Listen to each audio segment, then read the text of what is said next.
Opening statements got underway today in the trial of a woman accused of orchestrating the murder of her millionaire boyfriend for money and using her lover to do it. Orange County Bureau Chief Eileen Frere is live in Santa Ana with the dramatic allegations made in court. Eileen?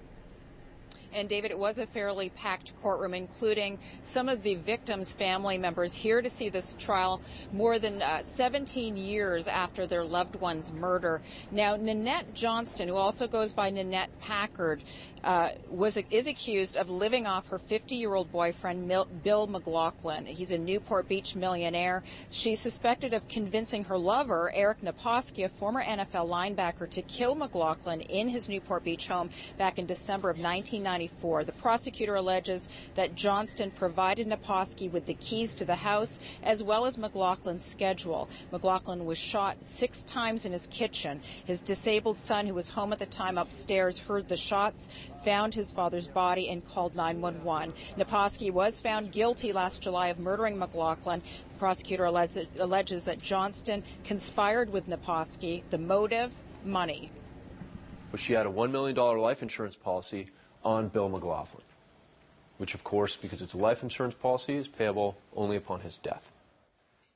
The prosecutor says one day before the murder, Johnston wrote a check for $250,000 from one of McLaughlin's accounts and deposited it in her account. In 1995, Johnston was charged with grand theft for stealing close to $500,000 from his account before and after his murder. She pleaded guilty and was sentenced to 1 year in jail for that case. The murder investigation went cold until it was reopened and charges were filed back in 2009.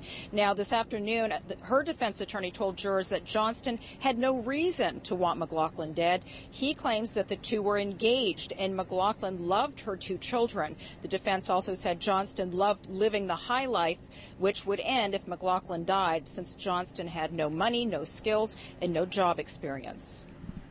If you're motivated by money, you're not going to kill the golden goose to be with the pauper.